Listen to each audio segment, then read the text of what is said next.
Yo, quick TLDR for all the homies. If you don't want to watch the video, you just want the answers. If you're playing Sub Rogue, you want to play Safuz or Shadow Dust plus Unity. And if you're playing Assassination, you want to play either Safuz or Short Vendetta. Most likely just Short Vendetta though. Enjoy the rest of the video. If not, peace.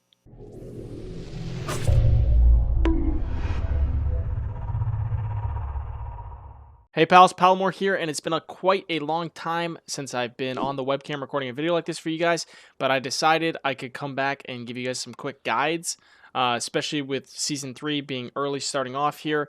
I've been really busy with a lot of stuff in the game and streaming. You guys can catch me live on Twitch every single day at twitch.tv/Palumor. But anyways, I'm going to record a quick guide for you guys going over the new legendary choices for 9.2. So as you might know, the way the double legendary works is basically you get one covenant legendary, which is called Unity, and then your other legendary is a legendary of your choice. So once you get revered with the Enlightened, which is the new faction here, you'll be able to craft Unity on any slot. I'm going to be going over what slots you should build your pieces on and what is your best option as a secondary for both subtlety and assassination. So the first thing we're going to talk about is the actual slots you want to craft the gear on.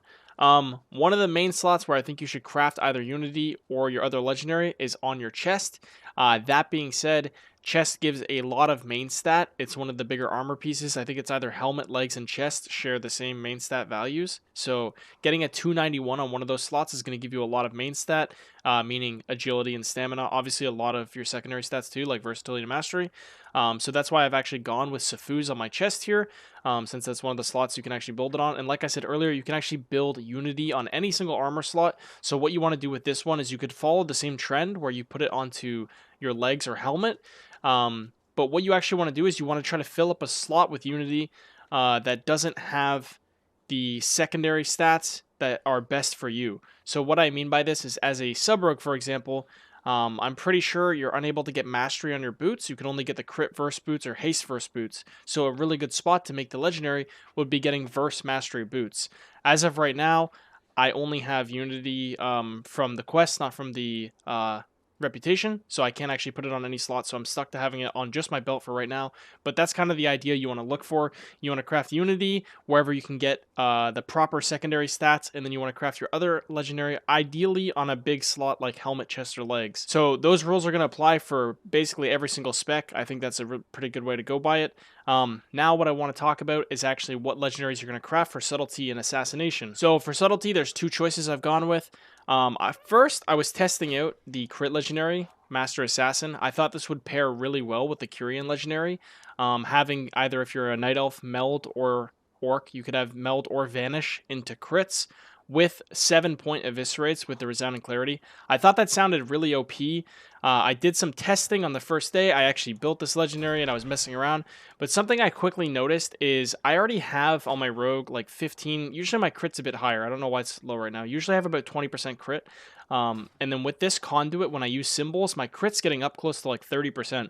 So whenever I'm pressing symbols and I'm actually using my Curian ability, I'm already hitting crits 30% of the time. So building a second legendary just around having 70% more crit chance just didn't really seem worth it.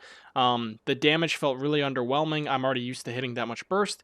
I thought I need something that's far more valuable in that slot. So the two picks that I've opted into for sub are, as you guys saw earlier, Safuz Proclamation. This is a really good legendary, especially on Orc, because this 10% CC reduction stacks with your Orc racial called Hardiness. This is in your spellbook here. You can see if you're an Orc. This reduces stun duration on you by 20%. So stacking this with Safuz, you'll have 30% stun reduction. This is really, really, really good into rogues, sub, outlaw, and Asa, just stun reduction. It's really good into things like Windwalkers, Holy Priest stuns. These classes that have very short stuns already, you're making their shorts very small, so classes that are bursting you get very few damage globals off during the stuns. Really good for surviving stuns if you don't have a trinket and being able to get your other CDs off. And the secondary part about this is actually the second part of the legendary, which is really, really, really good. So if you guys read here, successfully applying a loss of control effect to an enemy, so this is like any type of CC you do to somebody, increases your secondary stats by 80 for 15 seconds. This effect cannot occur more than once every 30 seconds, so what this means is effectively you have a 50% uptime on plus 80 to all your secondary stats. So if you don't know what that means, that's crit, mastery, and verse are plus 80 almost half the game. That is the equivalent to wearing 5 to 6 extra gems in your armor, so You know, let's say you have like here's a good example. I have one ring that gives 16 mastery. I want you to just actually visualize Safuz doing the same effect. It's just putting a bunch of extra gems in your armor. The secondary stat buff from Safuz is really good by itself, let alone for the CC reduction. Really, really, really solid choice, especially good on Orc to pair with your Kyrian Unity. Now, the other legendary I've gone with for sub is actually another thing I can build on my chest, and that is the Shadow Dust legendary. This is the one where when you vanish, you're going to have 20 seconds of cooldown reduced off your abilities. This legendary seems like it's going to be really, really, really good into some compositions. So some comps, your blind becomes really effective, your smoke bomb becomes really effective, and these are the major cooldowns that this is going to benefit you in terms of resets. So if we look at something like somebody's trinket, that's on a 2-minute cooldown. If we look at a sub-rogue smoke bomb, 2-minute cooldown. If we look at blind, 2-minute cooldown. A lot of these abilities are pairing up with trinkets. So right, let's say you put a smoke bomb onto a warrior, they're likely to trinket that. Now, having this legendary, if you're to vanish in between the window from your setup that forces a warrior to trinket, a minute 40 seconds from there, no matter what happens in the game, you'll now have a new win condition caused strictly from this legendary. You'll now have a 20-second window where you can actually smoke bomb the warrior and he doesn't have a trinket. It goes the exact same way in terms of being able to blind a healer. Let's say you blind a healer, force their trinket. A minute 40 later now you have the opportunity to blind them and they have no trinkets for a 20-second window. So that's where Shadow Dust is really high value. I'm not sure what one's going to be the most consistent. I did not choose to go with a damage legendary here. I feel like Sub-Rogue does a good amount of damage, and Safuz actually was helping my DPS a lot in terms of burst, just from having raw secondary stats. I was getting a lot more verse mastery and obviously crit chance, so Safuz feels really good offensively and defensively. Now, really quick, I'm going to talk about Assassination, and we'll wrap this up, guys. So the two legendaries that are really good for Assassination is Short Vendetta, so this one right here, it is called... Let me go to the right tree here. It is called Duskwalker's Patch. This is a really, really good legendary right now because Assassination Rogues are playing Night Fae. Night Fae has an ability called Sepsis that synergizes really well with the tier set, the new tier set that came out for Assassination. So every rogue that's Assa is basically going to be playing Night Fae. This legendary lets you almost always synchronize your Vendetta with your Sepsis, making you have an extremely powerful burst window, similar to a Fire Mage's Combustion. It's really explosive. This is almost a must-have, and you can pair this obviously with your Unity, which is your Night Fae Covenant Legendary, which gives you more burst as your Sepsis expires to continue hitting other targets or just keep training the same target. This is going to be really, really, really consistent. Now, if you do want a defensive option, playing as Assassination, you also could play Safuz again, especially beneficial if you're an Orc for the stun reduction being added on to your Orc racial. But yeah, Duskwalkers is a lot more beneficial offensively than Shadow Dust is for sub. So these are the two that I'll be playing.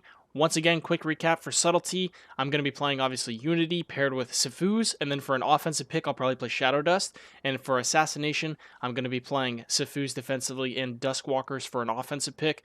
Probably almost always Duskwalkers, though. Yeah, just wanted to go over my thoughts on the legendaries. Like I said, I don't think Crit's that good. I looked at all the other ones, guys. I don't think there's that much variety for what the good legendaries are going to be. For Subtlety, honorable mentions, I guess, could be the Rotten. This could be consistent. I did not do any testing, but this could just add a lot of value and damage to your setups. I don't know how well this would pair with Kyrian, though. I feel like this might mess you up in terms of trying to land on your anima points. So yeah, I'm not too sure, guys.